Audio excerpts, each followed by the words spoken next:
눈 밑에 일단 지방이 튀어나오고 그 다음에 앞볼살이 축 하고 처지면서 눈물꼬랑이라는 선이 선명하게 드러나게 되거든요.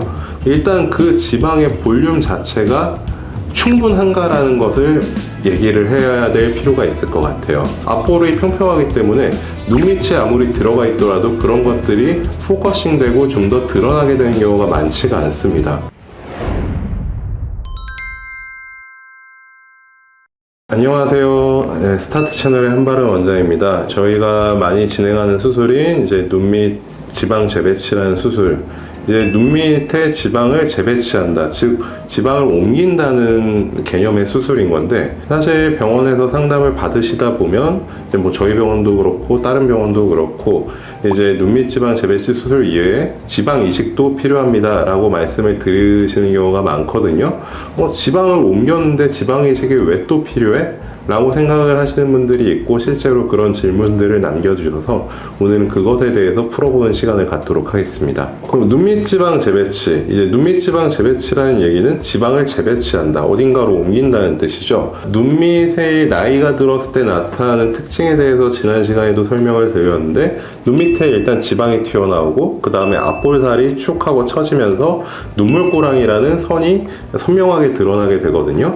그러면 이제 지방을 재배치하는 부위, 지방이 옮겨가는 부위는 어디냐면 이 눈물꼬랑에 해당하는 이 선 부위라고 말씀을 드릴 수가 있을 것 같아요. 자, 그러면 눈 바로 밑에 불룩 튀어나왔던 지방이 눈물꼬랑으로 옮겨지니까 패여있던 눈물꼬랑의 볼륨은 좋아지고 눈밑은 쏙 들어가니까 그거 나름대로 수술이 끝나는 거 아닌가 라는 게 이제 질문의 시작점인 것 같은데, 첫 번째로 일단 그 지방의 볼륨 자체가 충분한가라는 것을 얘기를 해야 될 필요가 있을 것 같아요.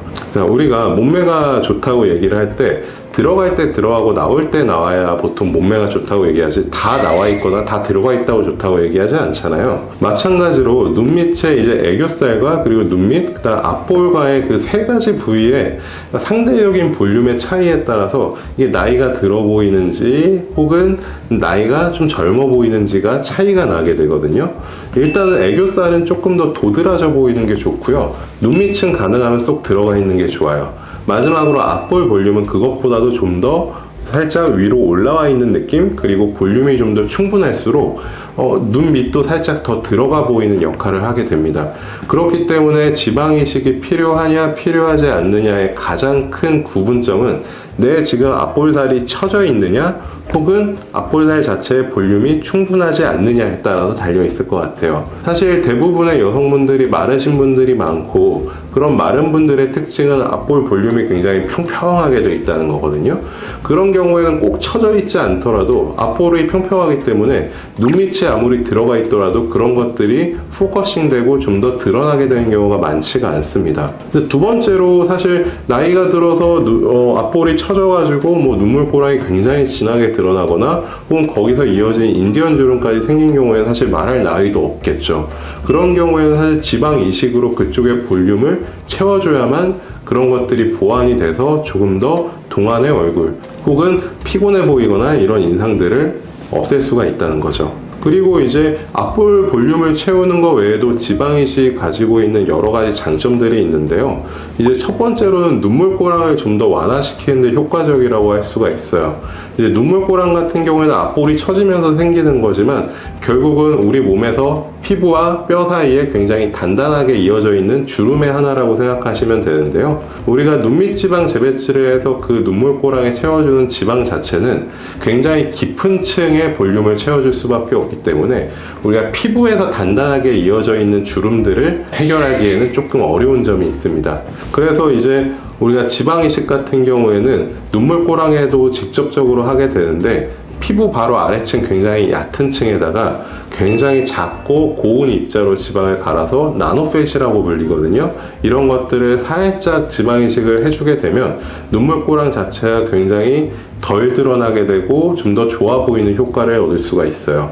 마지막으로는 이제 눈 양쪽의 비대칭을 조정할 수 있다는 부분인데요. 우리가 눈밑 지방 재배치를 하고 나서도 양쪽의 안구의 구조 혹은 가장 크게는 이제 안화라고 하는 눈을 감싸고 있는 뼈 자체가 양쪽이 비대칭인 경우가 굉장히 많거든요. 사실 누구나 얼굴을 반으로 나눠보게 되면 좌우가 다를 수밖에 없어요.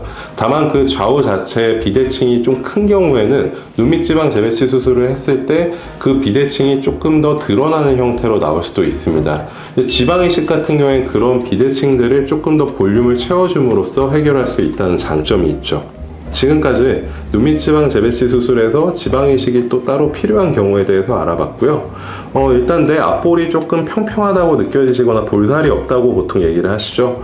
그리고 볼살이 처져가지고 조금 주름이 보이는 경우에는 사실 눈밑 수술뿐만이 아니라 그 앞볼살을 어떤 식으로 처리해 주느냐에 따라서 더 좋은 결과를 얻을 수 있다는 점에 대해서 생각을 해 보시고요. 자세한 점은 병원에 내원하셔서 전문의의 진찰을 받아보고 지방 이식을 하는 게 좋을지, 하지 않고도 충분한 결과를 얻을 수 있을지에 대해서 상담을 해 보시는 게 좋을 것 같습니다. 지금까지 스타트 채널의 한바른 원장이었습니다. 감사합니다.